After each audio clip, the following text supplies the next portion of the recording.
시청자 여러분 안녕하십니까, 이용수입니다. 가을 문턱에서 이름이 나선 아프리카 돼지열병이 기승을 부리고 있습니다. 다행히 우리나라 최대 양돈 지역인 충남까지는 확산이 되지 않았는데요. 아직도 긴장이 끊어놓을 수가 없습니다. KBS 생생토론에서는 돼지 흑사병으로 불리는 아프리카 돼지열병의 확산을 어떻게 해서 막아야 하는지, 또 충남은 안전한 것인지 이야기를 나눠보겠습니다. 토론에 함께하실 분들 소개드리겠습니다.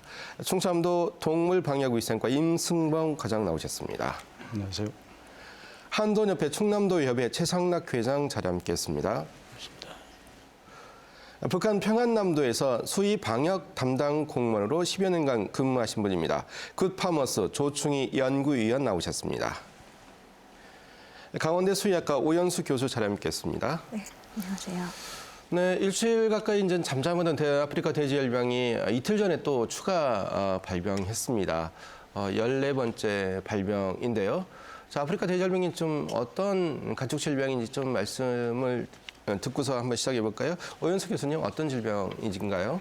네, 제가 학교에서는 수의 병리학을 가르치고 있고 병에 대한 얘기를 하는 게 참 즐겁고 좋은 일이었는데 지금 이 병에 대해서 설명하려고 하니까 그렇게 마음이 좋지만은 않습니다. 네, 그런데 아프리카 돼지 열병은 원래 아프리카 돼지 열병 바이러스로 인해서 감염되는 온갖 이제 질병의 형태인데요.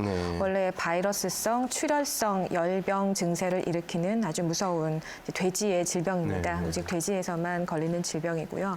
또 걸리게 되면 열을 많이 내고 이제 내부 장기에서 출혈성 병변을 많이 일으키면서 이제 결국은 돼지가 죽게 되는 그런 무서운 질병입니다.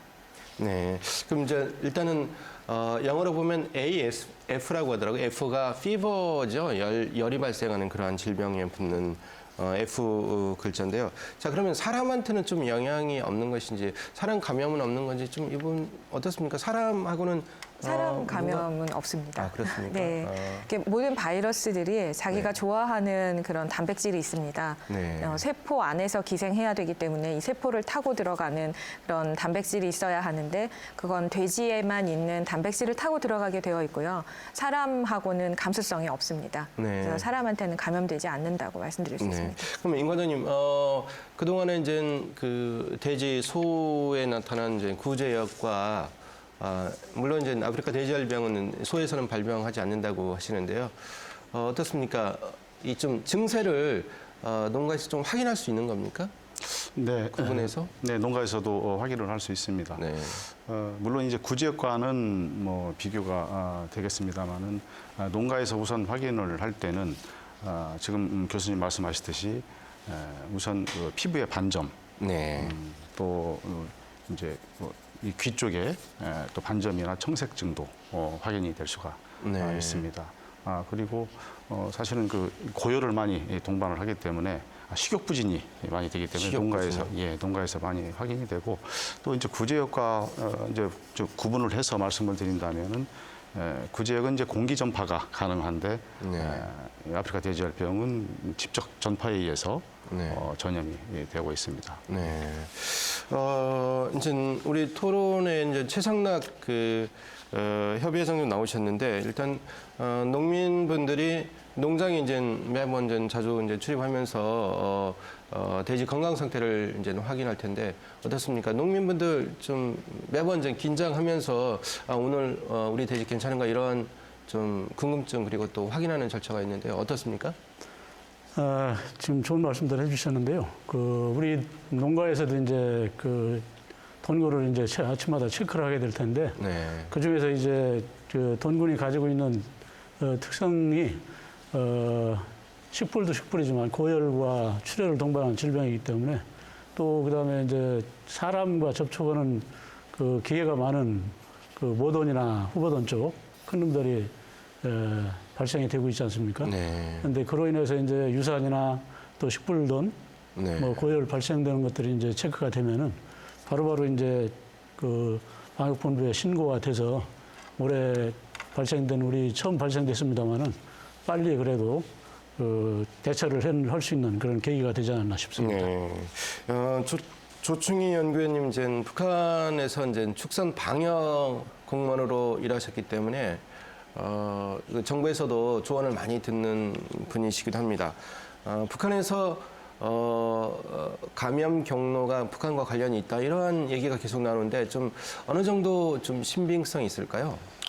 네. 네, 현재 아직 역학 조사를 통해서 감염 경로 확진이 이제 진행 중에 있어가지고 아직 정확히 또 북한에서 들어왔다 안 들어왔다 이런 이야기를 이제 하기가 좀 그렇긴 합니다만은 현재 이제 발병되어 있는 농가들의 분포 특징을 봤을 때 네.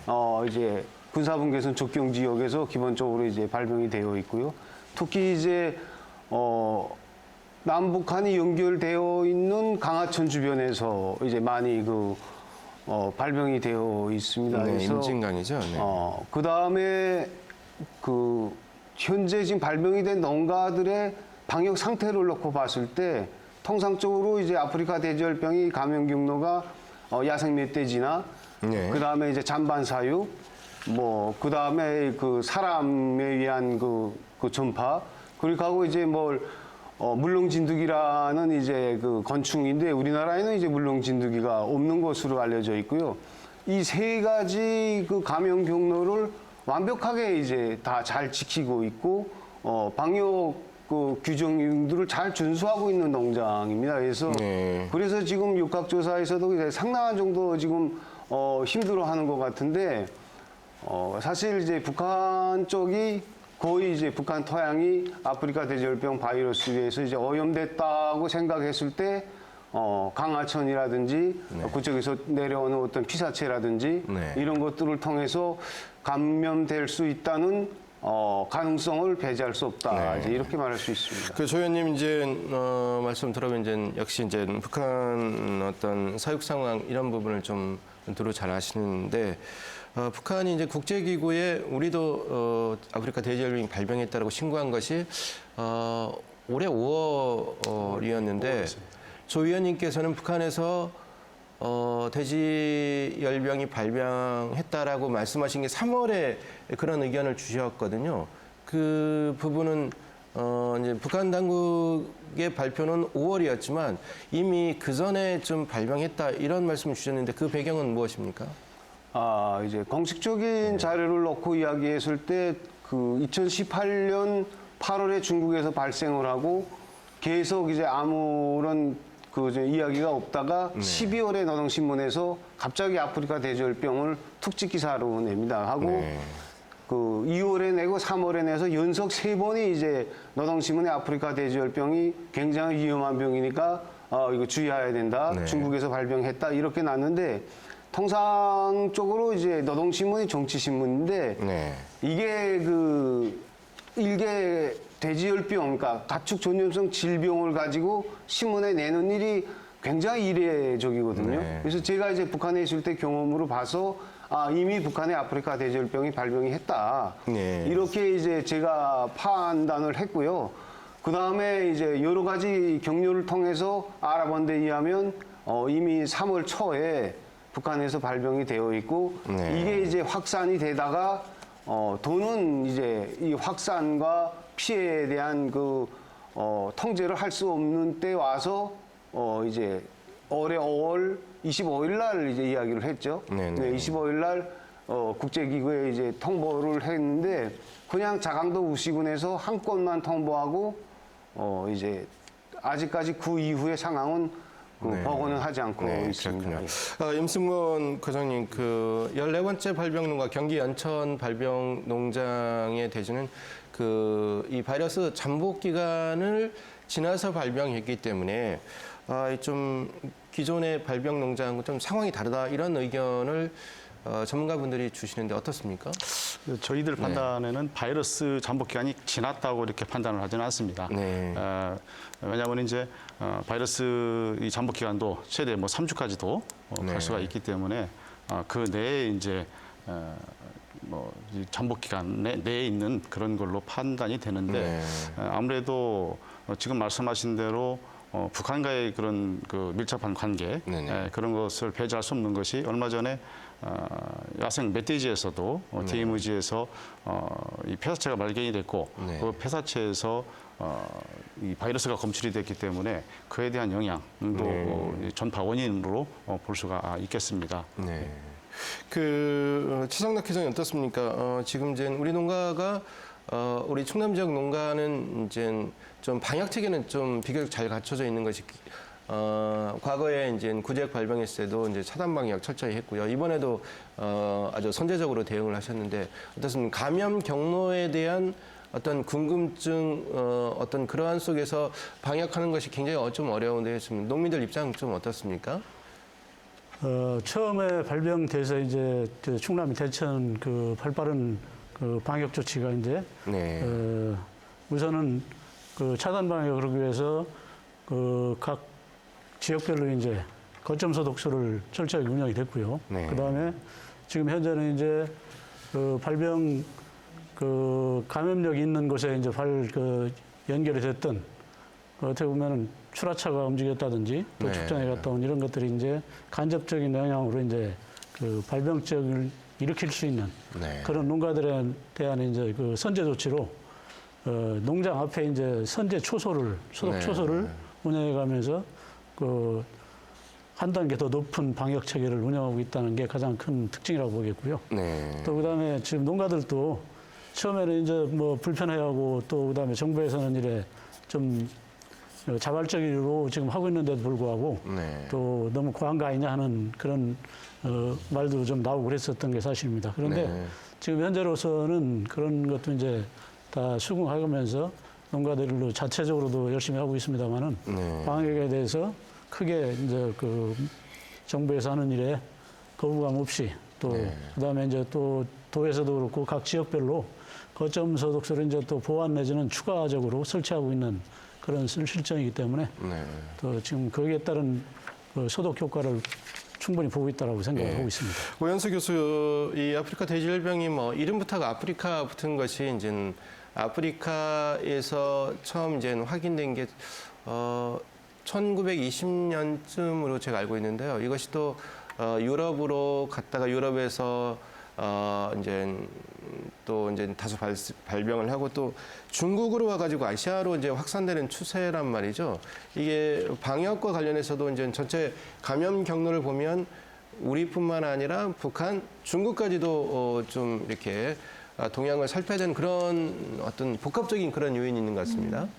좀 재미있는 얘기로, 네. 좀 재미있다기보다 흥미로울 수 있는 이야기로 네. 말씀을 드리자면 아프리카 돼지 열병은 아프리카 토속 돼지한테서만 걸리는 병이 맞습니다. 네. 네, 그 라이온 킹과 티몬과 푼바라고 하는 애니메이션에서 나왔던 그 털이 많이 났거나 네. 아니면 칼라를 가지고 있는 네. 그런 돼지들한테서 있었던 토속병이었었죠. 네. 그런데 이 아프리카 토속 돼지한테서는 별로 이렇게 증상이 없었다가 1920년대에 그 아프리카 케냐 그 사하라 남부 아프리카에서 대규모 양돈 산업을 일으키게 됩니다. 네. 그 이유는 그 전에 소를 방목하고 있었는데 그때 당시에 그 소의 우역이라고 하는 우역 네. 때문에 소가 대규모로 죽게 되면서 빠른 시일 안에 단백질 공급을 했어야 됐기 때문에 네.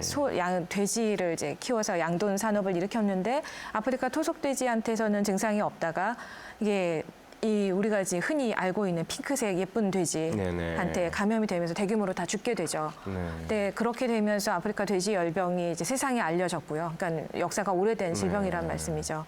이제 그러면서 처음에 비발생 대륙으로 대륙간 전파를 하게 된 것이 그 공항만에서 나왔던 그 바이러스에 오염되어 있는 잔반을 통해서 그 집돼지가 먹고 유럽으로 건너오게 되면서 이제 점점 동쪽으로 이동하다가 이제 우리나라까지 이렇게 발생을 하게 된 겁니다. 네. 어떻습니까? 이제 정부에서도 이제 일단은 차단 방역이 우선이고 또 국제적인 어떤 그 추가 발병에서도 사실 신경이 곤두센 게 우리 또 정부 당국인데 어떻습니까? 조 의원님 어떻습니까? 이 북한이 이제 이 최초에 이제 발생한 것도 아니고 계속 이제 국가 경계를 넘어서면서 이제 감염이 이제 넓게 이제 분포하는 그런 모양새인데 어떻습니까? 우리 방역함에 있어가지고 기존의 어떤 질병과는 또 다른 그런 흐름을 타고 있는데 어떤 의견을 갖고 계신가요, 조 의원님?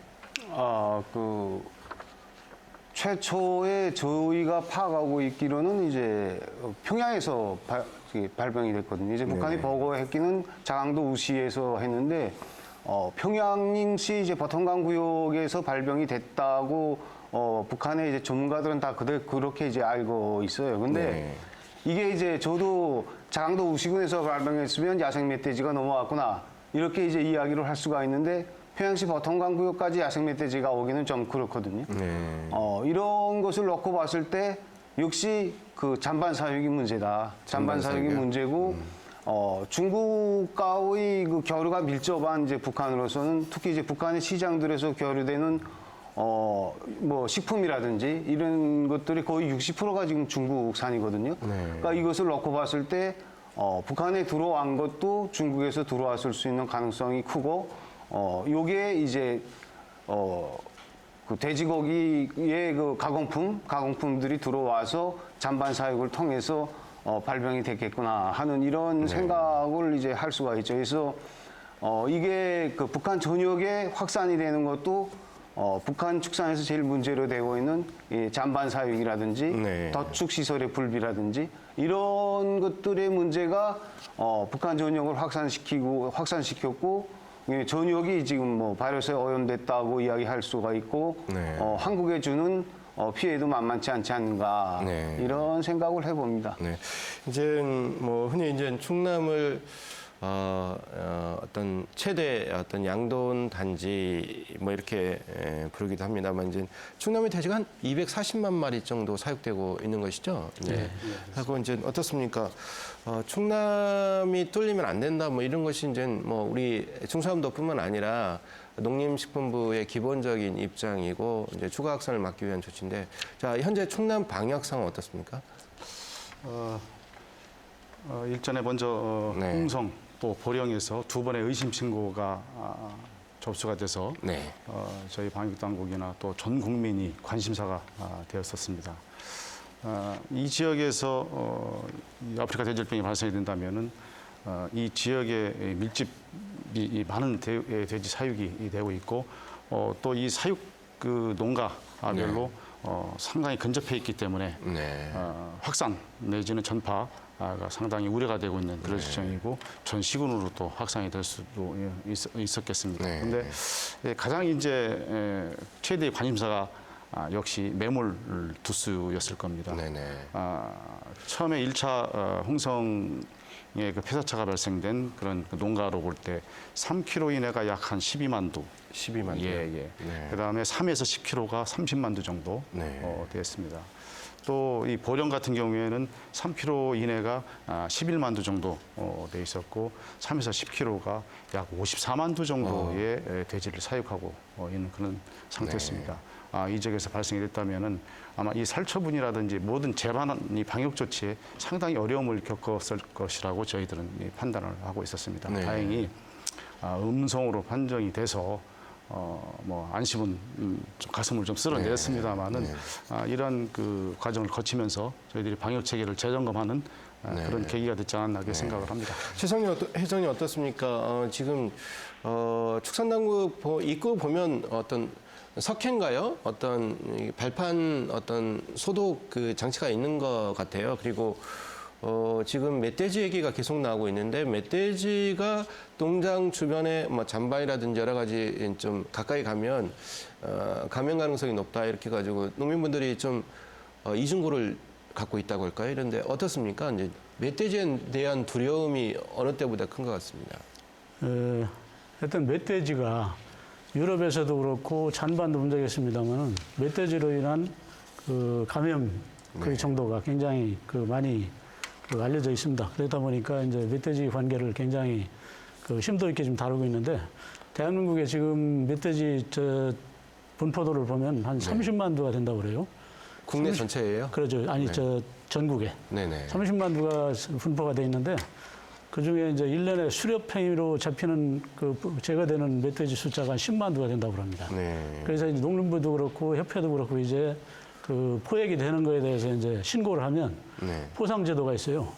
그래서 이제 충북 같은 경우는 한 마리 살처분을 하게 되면 포사를 하면 그 50만 원 준다는 얘기도 있고 그렇거든요. 그 정도로 이제 심각성을 갖고 이제 각 지자체에서도 다루고 있는데 충남에서도 이제 우리 각 회원들이 농장 주변에 이제 철조망을 친다든지 네. 아니면 그다음에 그에 따른 이제 유해 조수류까지 이제 합해서 망을 치는 그런 작업까지도 하고 있습니다. 네네. 그래서 이 멧돼지 관계는 굉장히 심각하게 받아들여야 할 게 뭐냐면 일반 집 사육돼지 같은 경우는 물 안에 묻혀 있으니까 상관이 없는데 멧돼지 같은 경우가 한번 감염이 되면 전국을 씌어고 다닌단 말이죠. 네네. 그래서 그 통제불능 상태가 오게 되면 농장도 그렇고 대한민국 한돈 산업이 굉장히 큰 영향을 받기 때문에 네. 심각하게 지금 멧돼지 관계에 대해서 논의가 돼야 되고 그다음에 이제 정부에서도 그렇고 그다음에 이제 그 독일이나 이런 곳에서는 환경부서하고 같이 되는 게 아니고 농림부에서 네. 멧돼지 관리를 다 하고 있단 말이죠. 그래서 대한민국도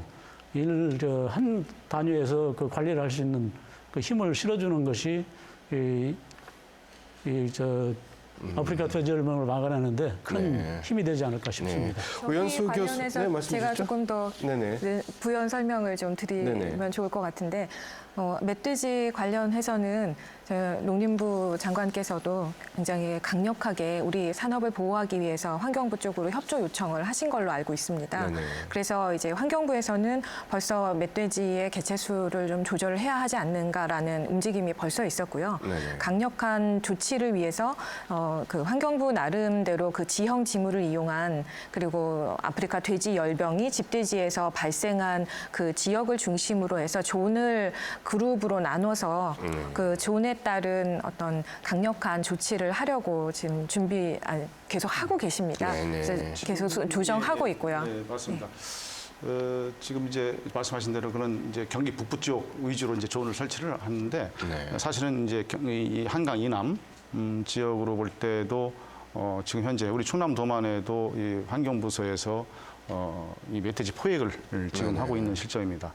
약 그래서 금년에 2,150두 정도 네. 포획을 했고 이제 앞으로는 이 포획을 한 걸 가지고 동물위생시험소하고 각 시도 네. 동물위생시험소하고 서로 협의를 해서 검사까지 하는 걸로 그렇게 지금 진행을 하고 있습니다. 네. 조충 의원이 어떻습니까? 이제 비무장지대 DMZ 주변 지역에 대한 어떤 그 포획된 멧돼지에서 이제 이 관련 이제 바이러스가 검출돼서 이제 멧돼지 수렵 얘기가 계속 나오고 있는데요. 자, 그렇다면 이 비무장지대 북쪽에 있는 지역에서의 어떤 멧돼지에 대한 북한 당국의 어떤 조치 좀 들은 바가 있으신가요?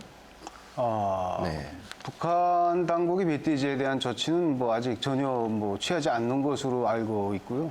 특히 이제 비무장지대는 상식적으로 북한 또 남한 이 어느 쪽도 이쪽은 이제 이거 관리를 할 수가 없는 지역이거든요. 네네. 이 지역 안에서 군대가 들어가서 움직인다든지 인원이 들어가서 움직이지 못하게끔 이제 설정해 놓은 지역이기 때문에 이 지역 안에서 거의 뭐 동물들의 천국이에요. 네네. 동물들의 천국이고 여기서 활동되는 뭐 멧돼지나 다른 그 야생 동물들의 활동 반경이나 뭐 이런 것들을 전혀 지금 통제가 안 되고 있는 상황이기 때문에 이 지역에 대한 이제 공동 관리가 필요하다고 이제 저도 이제 뭐 여기저기서 이제 주장을 하고 있는데 지금 공동 관리를 하려면 남북한 유엔사 이제 이 세 것이 다 이제 그 합의가 돼야 되는데 가축 전염성 질병의 확산이나 방역을 위해서도 그렇고 향후를 위해서도 이 지역에 대한 공동 관리가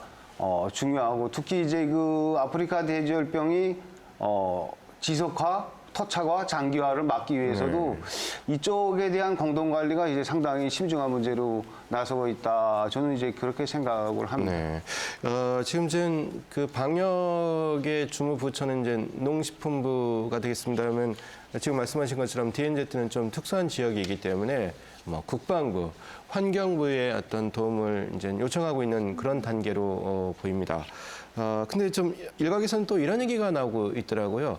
멧돼지를 수렵할 때 이제 총으로 쏘아야 되는데 총으로 쏘면 멧돼지가 더 반경을 넓혀서 도주한다. 그래서 이것이 꼭 옳은 조치냐 이러한 또 의문이 나오고 있습니다. 오연수 교수 의견 네. 주시죠. 그거에 대해서는 네. 이제 제가 바로 얼마 전에 네네. 아마 어제 그저께였던 것 같은데 환경부하고 회의를 하고 왔는데 이미 잘 알고 계십니다. 네네. 그래서 이제 환경부가 멧돼지를 대처하는 그런 방안에 대해서 여러 전문가들을 모시고 이제 전문가 회의를 했는데 이 조언에 따라서 그 멧돼지가 오염 지역, 그러니까 바이러스에 오염되었다고 판단되어지는 그런 지역에 있는 거에 대해서는 적극적인 적극적인 어떤 총으로 사살을 한다거나 네. 수렵을 한다거나 하는 그런 것들을 제재하고, 그리고 이 멧돼지는 반드시 좋은 개가 같이 있어야 된답니다. 네.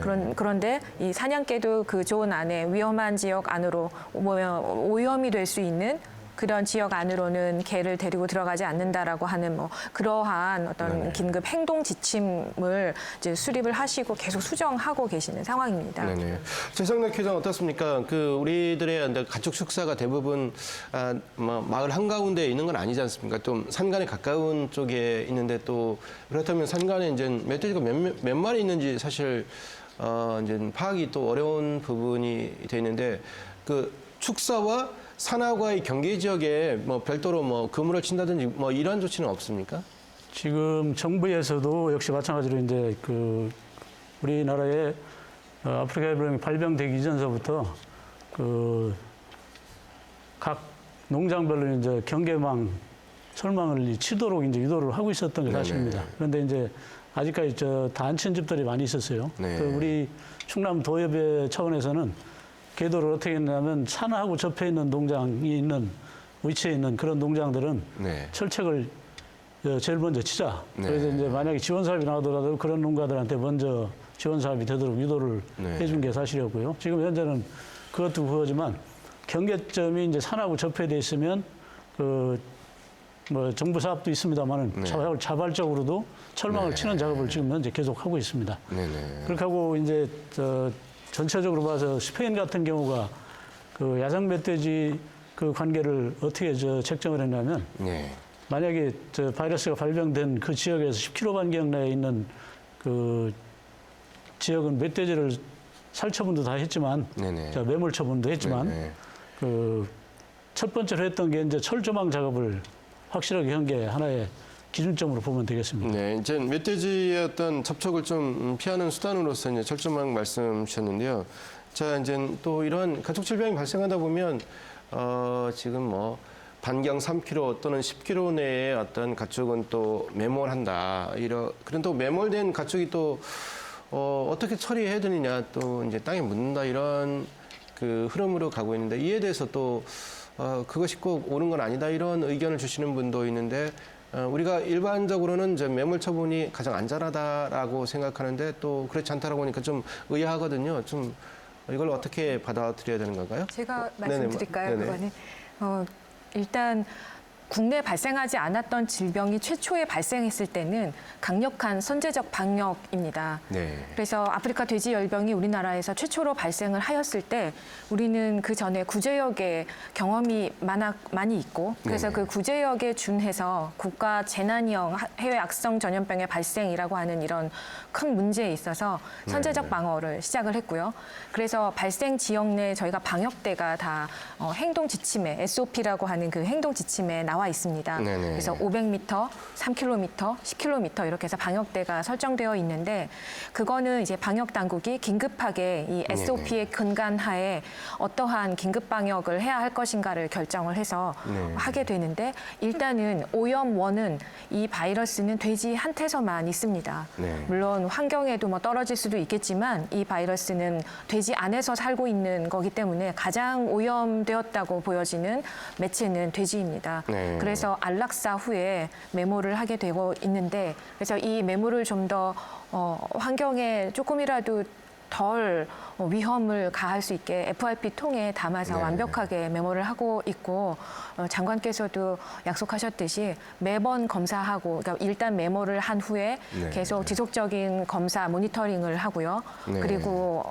세월이 조금 지나고 난 다음에 그 다음에는 추가로 검사해서 이제 네. 완전 소각을 할 거라고 이제 계획을 말씀을 하셨습니다. 이 이제 토론 초반에 이제 저희가 이제 여러분이 이제 말씀 주셨지만 이 어떤 국내 상황도 문제이지만 또 우리가 인접한 북한, 그리고 또 중국의 어떤 이 방역 조치에 이 감염돼지 수를 줄이는 그런 노력이 필요한데, 자, 그렇다면 북한과 중국은 이 바이러스에 걸린 돼지들을 어떻게 처리하고 있는지 좀 알아볼 필요가 있는 것 같습니다. 이 부분 좀 먼저 조충희 위원께서 말씀 주시는 게 좋을 것 같습니다.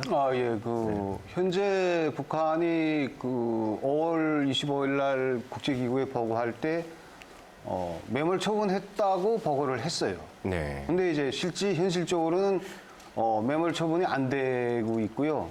죽은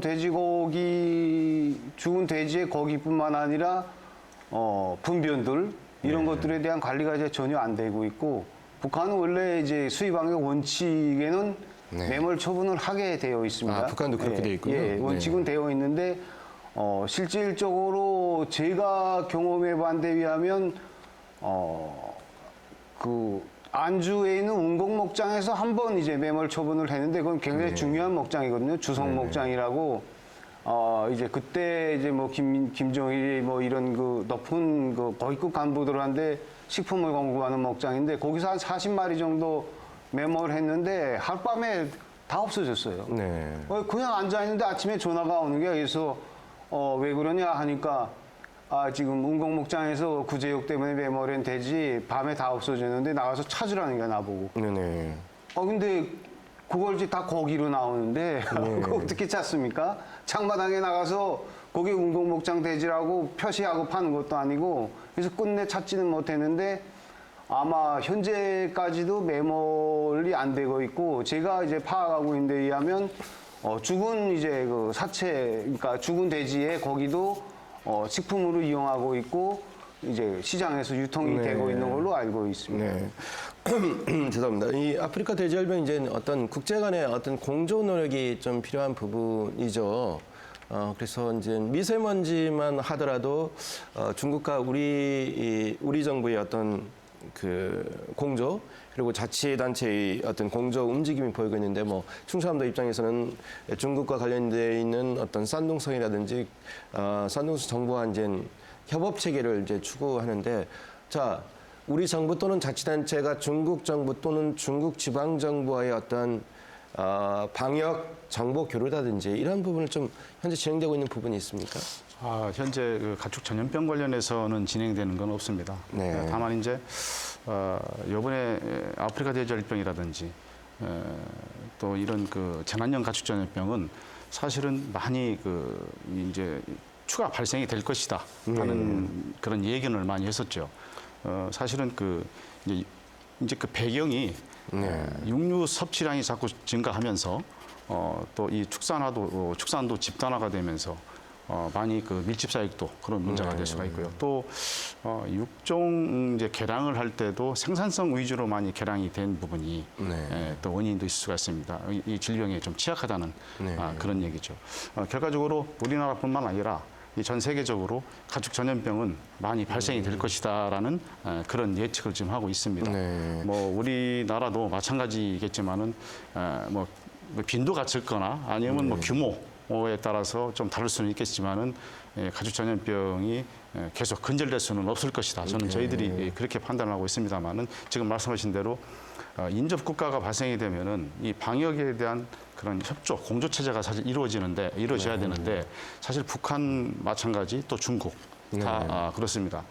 뭐 이번에 아시아 국가에서도 발생이 된 걸 보면은 중국에서 작년 8월달에 발생이 됐다고 했습니까? 또 몽골에서 발생이 됐고, 금년에는 이제 베트남에서 대량으로 발생이 됐습니다. 그다음에 뭐 캄보디아, 미얀마, 라오스, 뭐 필리핀, 북한, 그다음에 이제 뭐 동티모르, 우리나라까지 왔습니다. 그렇다면은 이 발생 국가하고의 공조도 상당히 중요할 거라고 저희들은 보고 있습니다. 최성렬 어떻습니까? 이제 이 여러 국가에서 발병을 하고, 이게 이제 아프리카에서 유럽으로 갔다가 이제 아시아에서 발병하고, 이게 풍토병화 되는 것이 아니냐, 이러한 또 우려가 근데 좀 현지 분위기 어떻습니까? 농가들이 전부 다 이제 그런 면에 대해서 우려를 하고 있는데, 실제 심급성형, 그다음에 급성형, 아급성, 그다음에 만성형이 있지 않습니까? 그런데 지금 현재 발생되고 있는 아시아 유형들은 심급성형과 만성형으로 폐사가 80% 이상 나는 그런 감염체가 지금 돼 있단 말이죠. 그래서 우리나라도 그 앞으로 풍토화가 되지 않기 위해서는 근절을 지금 조기 근절이 돼야 되는데 사실 그 발병된 그 북부 지역의 매몰 처분하는 거에 대해서도 네. 사실 회원 간에 사실 뭐 갈등도 많이 있습니다. 왜냐하면 아시다시피 이제 그 자기가 자식처럼 키웠던 그 돼지를 매몰 처분 그 해야 된다는 그게 쉬운 건 아니잖아요. 그 발병된 농가는 그렇다 치지만 예방적 살처분을 함에 있어서 농가들이 지금 불안에 떨고 있는 것은 뭐냐면 내가 키우던 돼지이기도 하지만 그걸 매몰 처분을 할 때 국가에서도 충분한 보상이 선제가 돼야 된다고 생각해요. 뭐 미국이나 일본이나 호주처럼 이제 선진국에서는 이런 매물 처분 조건이 물론 광대하기도 합니다. 네. 걸린 농장 10% 변경을 아예 강력하게 설정을 해서 그 매물 처분을 하는 그런 조건이지만 거기에 따른 그 국가에서의 보상 체계가 완벽하게 돼 있는데 저희 나라는 아직도 방송 매체를 보면 그런 게 좀 많이 나오죠. 네. 그 이제 사실 그 기준점이 완전까지 잡혀 있지도 않고 얼마씩 보상이 됐다는 게 농가들한테 확실하게 알려지지 않은 상태에서 그 매몰 처분이 계속 이루어지고 그다음에 발생 농가도 이제 그 계속 좀 확대 일로가 있다고 보는 거 아닙니까? 네. 근절이 되는 것처럼 뭐 일주일간 발생이 안 되다가 하고 있기로 한데도 또 발생이 돼서 이제 앞으로 우리가 더 눈여겨봐야 될 부분이 그 중국이나 이런 사례를 보면은 또 2, 3개월 쉬었다가 다시 발생되는 그 순환감 상태가 되면 그게 더 큰 문제라고 보거든요. 오연수 교수, 네, 추가 의견 주시죠. 네, 좋은 말씀 해주셨는데 그 지금 풍토병을 운운하는 거는 너무나 이른 얘기고요. 네. 왜냐하면 지금 방역 당국이 사투를 벌이면서 방역에 임하고 있고 네. 지금 굉장히 잘 막고 있거든요. 그래서 지금 경기 서북부에만 지금 한정적으로 네. 지금 나오고 있고 뭐 몇 건 발생하지 않았고요. 그리고 굉장히 잘 대처하고 있습니다. 우리나라의 방역 시스템은 가히 세계 최고라고 할 수 있습니다. 네네. 지금 너무나 지금 잘 하고 계시고요.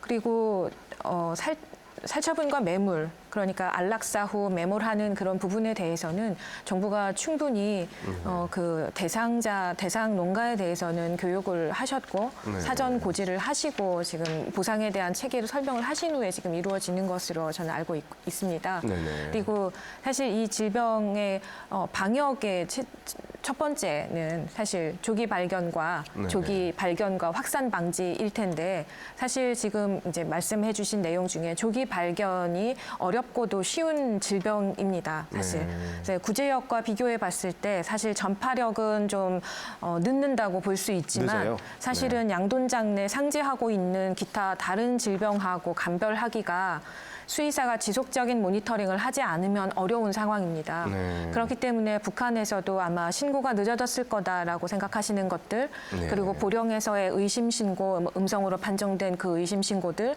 그런 것들이 수의사가 지속적인 모니터링을 해왔다면 조금 더 걸러진 상황에서 신고가 좀 더 진실에 가까운 그런 신고가 가능해지지 않았을까 싶습니다. 네. 왜 이런 말씀을 드리냐면 조기 신고는 중요하지만 사실은 지금 검사 업무를 전담하고 있는 지금 검역본부의 해외 전염병과가 네. 다 그 검사 업무를 수행하고 있는데 그러니까 제 걱정은 그 방역 업무가 너무 과도하다 보니 그 신고가 계속 그렇게 들어오게 되면 이제 사람이 하는 일이니까 지칠 거란 말이죠. 네, 그렇죠. 그렇다면 좀 더 이제 양성에 가까운 그런 것들을 신고를 해주시면 방역 당국의 어떤 좀 선택과 집중을 할 수 있지 않을까 그런 생각을 좀 해봤고 그렇게 되면 좀 더 이제 수의사가 제1선에서 그런 방역 업무를 수행하게 되면 농가가 방역 당국하고 이렇게 대면해서 1대1로 하기보다 수의사가 중간에 껴서 뭔가 공동체가 같이 한번 움직이면 좀 더 방역에 효율적이지 않을까 그런 생각을 해봤습니다. 이번 일을 보면서. 일단 정부가 이제 굉장히 선제적으로 잘하고 있는 것 같습니다. 그래서 농림식품부에 대한 어떤 국민들의 평가도 좋게 나오는 것 같고요. 이제 그러면 이제 지금 상황에서는 방역 비용 얘기를 좀 한번 다뤄볼까요? 방역 비용 좀 정부 지원이 충분합니까, 임 과장님? 네, 지금 현재로 볼 때는 이제 국가적으로는 이제 이게 국가 방역 체제로 이제 지금 추진을 하고 있습니다. 그래서 국가에서는 이제 특별 교부세를 좀 각 시도에 좀 내려주고 또 지금 특히 발생 지역 경기, 인천 지역에는 또 더 많은 교부세를 좀 내려주고 있습니다. 근데 그만 가지고는 뭐 이 방역을 제대로 할 수는 없겠죠.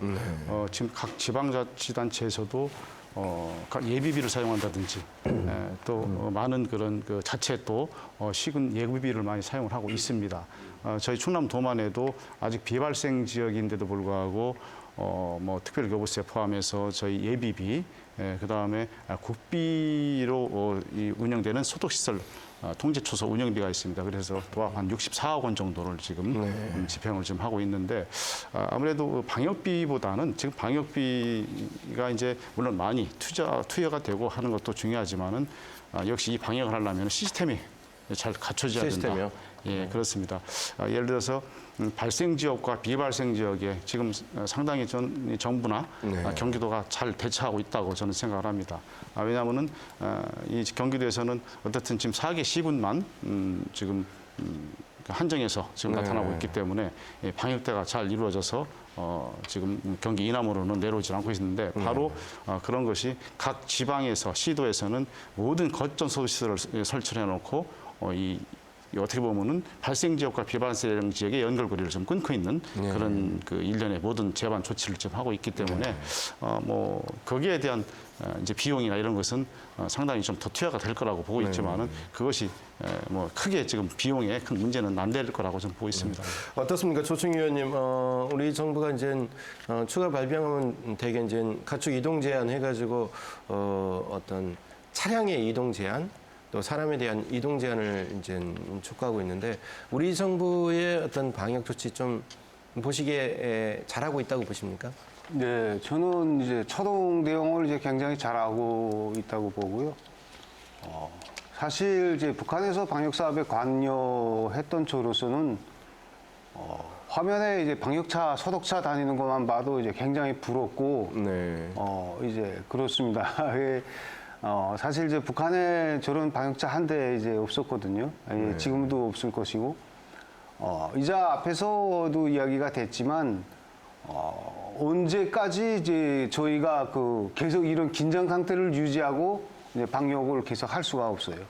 그래서 이런 시스템적인 측면에서 제가 생각하는 건 앞에서 이제 중국 이야기도 나오고 북한 이야기도 나왔지만 전 세계적인, 그러니까 국제적인 공조가 이제 굉장히 중요하고 앞으로도 이제 이와 유사한 또는 이것들이 이제 다시 재발될 수 있는 이런 환경에 대처해서 국제적인 공조를 하는 이런 것들이 중요하다고 생각합니다. 그래서 실례로 2016년인가 17년경에 중국의 어느 수의학자가 이제 발표를 했어요. 그러니까 이때는 이제 콜레라로 생각하고 발표를 했는데 콜레라로 생각하고 치료도 하고 했지만은 이게 퇴치가 안 된다. 그래서 이상한 질병이라고 이제 했는데 이미 저희 급파모수 같은 경우는 이 자료가 나왔을 때부터 우리가 대처를 해야 된다. 네. 대처를 하고 준비를 해야 된다고 주장을 3년 전부터 포럼에서 주장을 했는데 이런 시스템들이 정부적인 차원에서 좀 더 잘 마련돼야 되지 않는가. 그러니까 이번 초동 대응은 굉장히 잘했는데 이게 장기화가 되고 앞으로 가축 전염성 질병들의 또 유입과 관련해서 들어오면 뭐 투자하고 초동 대응하고 집중하는 것도 중요하지만 이것들이 계속적으로 진행될 수 있는 장기적인 이런 시스템 마련도 중요하지 않겠는가 저는 그렇게 생각을 합니다. 네, 그리고 오현수 교수, 지금 이제 아프리카 돼지열병이 처음 확인된 것이 아프리카 케냐라고 하셨잖아요. 1921년. 그러면 거의 100년이 됐단 말이죠. 이 백신 개발이 더딘 이유가 뭡니까? 바이러스가 너무 큽니다. 네. 네, 바이러스가 너무 크고요. 백신은 이제 굉장히 전문적인 얘기까지 하다 보면 뭐 시간이 부족할 것 같고요. 원래 백신이라고 하는 거는 몸 안에 들어가서 이 백신하고 비슷한 어떤 항원 물질을 내 면역계가 인식해서 다음에 비슷한 게 들어왔을 때 방어하는 그런 시스템인데 이 아프리카 돼지 열병 바이러스는 같이 열병을 일으키는 바이러스 군들 중에서 제일 덩치가 큰 DNA 바이러스입니다. DNA라서 다행스러운 거는 변이가 심하지 않습니다. 구제역이나 기존에 우리나라가 가지고 있는 그냥 돼지 열병과 비교했을 때요. AI와 네. 비교했을 때. 그래서 뭐 변이는 심하지 않지만 덩치가 너무 크고 이 커다란 단백질들의 이 덩어리가 사실은 몇몇 개를 회피하는 그런 기전으로 많이 발달되어 있습니다. 그래서 이 안에서 어떤 물질이 항원성, 특히 이게 면역을 막 일으키는 그런 물질인지 아직 모릅니다. 너무 많기 때문에 지금 150종 이상을 얘기를 하고 있는데요. 그래서 백신 만들기가 어려웠고 첫 번째는, 두 번째는 설사 백신이 있다 한들 비발생 국가였던 우리나라가 그걸 사용할 자신이 있었을까 그런 생각이 듭니다. 그래서 지금 스페인에서는 뭐 생독 백신이 일단 이제 시험 백신으로 나와서 이제 멧돼지에는 적용을 하고 있다는 그런 얘기도 있습니다. 네. 그 임과장님 듣습니까? 이제 농가들 걱정이 크고 또 일반 시청자분들도 소비하는 주체이기 때문에 이제 걱정이 큰데, 자, 농가에 바라는 어떤 방역 조치 예. 좀 짤막하게 부탁드리겠습니다. 예, 우선 뭐 축산농가들한테 당부하고 싶은 말은 이 바이러스는 농장 바깥에는 와 있다고 생각을 해야 됩니다. 네. 예, 농장 안으로 들어오지 않게 차단을 하는 게 가장 중요한 얘기겠죠. 그래서 농장 출입구에서부터 이 차량 또 이 사람 통제를 제대로 해주시고 또 혹 또 이 농장 안에 들어가려면은 이 운전자들 소독 또 장화를 갈아 신고 이 모든 제반 소독 조치를 해야 되고 축사 내부 소독도 잘 해주셔야 됩니다. 그래야지만이 농장 안으로 들어가지 않습니다. 네. 또한 우리 저 국민들한테 드리고 싶은 말이 있습니다. 이 저 국내외 국내 여행이나 해외 여행을 많이 다니고 계시는데 이 발생 농가라든지 발생 지역을 방문 안 해주시면 좋겠고, 아까 말씀드린 그런 축산물, 발생 지역에서의 축산물은 갖고 들으시지 않으면 좋겠고요. 이 아프리카 돼지열병은 아까도 말씀드린 이 사람에게 전염되지 않습니다.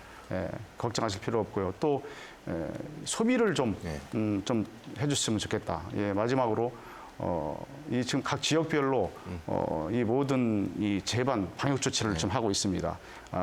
이 지역민들이 많이 불편을 하고 계신데 좀 이해와 또 협조 부탁드린다는 당부 말씀드립니다. 네, 오늘 토론 여기서 정리해야 될 것 같습니다. 이 충남지역의 돼지 사육 교수가 국내의 21% 정도 된다고 하죠. 이 충남이 뚫리면 안 되겠습니다. KBS 생생토론 여기서 모두 마치겠습니다. 시청해주신 여러분 감사합니다.